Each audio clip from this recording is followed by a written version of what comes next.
a simple late-night delivery ride, a careless, fleeting wish made in the dark. Today, we are diving into a deep explainer of a deeply unsettling account.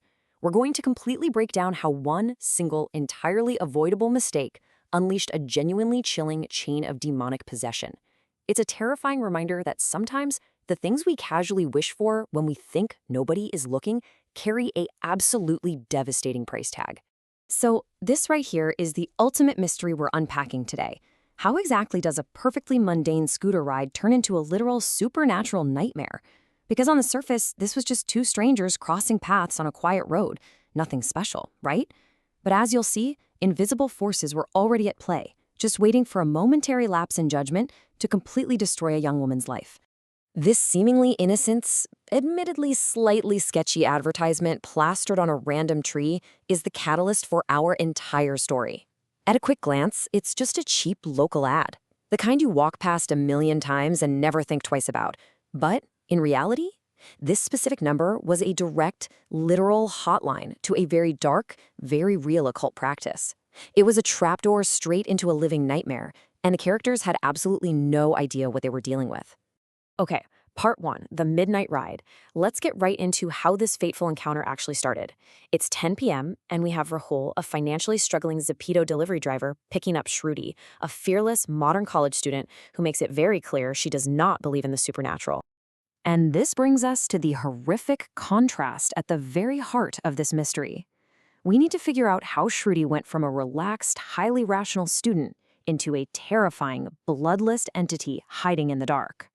Seriously, how does someone transform into a totally different person with pale skin, shrunken pupils, and a laugh that literally makes your soul tremble, all in just a matter of days? Moving into part two, the creeping madness. To really understand this rapid deterioration, we have to look at the chilling sequence of events that kicked off the exact same night she got home.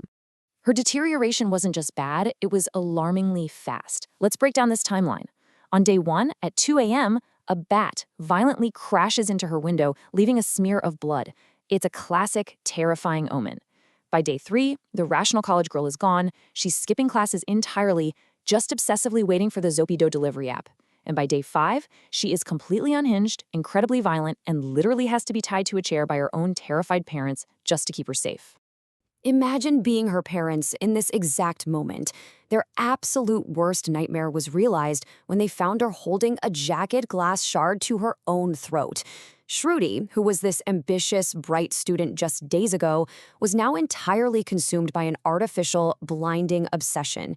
She was fully willing to end her own life if she couldn't see a delivery driver she barely even knew. Which leads us to part 3, a parent's worst nightmare.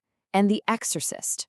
Desperate and out of options, her parents locked her in a dark room, managed to track down a bewildered Rahul, and called in a spiritual expert known as the Pahadi Wale Baba. So the Baba comes in, and his diagnosis is just terrifying. He tells them Shruti wasn't simply losing her mind, she was the victim of Vashikaran. For those who don't know, this is a dark occult practice used to gain complete mind control. She was literally possessed by a female spirit known as a pretni that was specifically planted to hijack her free will and force this violent obsession onto her. Now we hit part 4, the dark secret revealed. Under the Baba's intense interrogation, the shocking truth finally emerges. And we find out Rahul was definitely not the accidental architect he claimed to be. When we look at Rahul's actions that night, it is just a sequence of awful decisions. After dropping Shruti off, he saw that sketchy occult ad on the tree. Blinded by attraction, he foolishly texted the number, wishing for Shruti to be his. He went as far as sending them her photo from social media. But here is the fatal error. He engaged with the dark magic, completed almost every step, but he got scared, turned off his phone, and forgot to pay the final fee. Bringing us to part 5, the price of black magic. Because what's really fascinating and terrifying here is the absolute pettiness of these supernatural entities and the fatal oversight Rahul made. 5,000 rupees. To put that into perspective, we're talking about roughly $60 US. That is it. That tiny, unpaid amount became the literal price tag of Shruti's soul. Dark practitioners don't care about romance. They operate on strict, cold transactions. Because Rahul evaded this minuscule fee, the attraction spell completely mutated into a horrific, punishing demonic possession that nearly cost a young woman her life. The aftermath of all this leaves us with an incredibly grim cautionary tale. It took 3 to 4 months of rigorous, exhausting exorcisms to finally clear that spirit from Shruti's body. Rahul, obviously, was permanently banished from her life. But here's the thing. Dabbling in the occult leaves permanent, terrifying scars. Even today, completely cured and with absolutely no conscious memory of the delivery driver, Shruti still occasionally mutters Rahu's name in the dark. Before we wrap up this dark explainer, the original creator left us with a truly scary statistic of their own. Take a look at this. 98% of people watching these terrifying truths leave themselves unprotected, unsubscribed, and totally unaware. Only 2% make the safe choice to stay informed. So, are you willing to wander in the dark like Rahul did? Or are you going to be part of the safe 2%?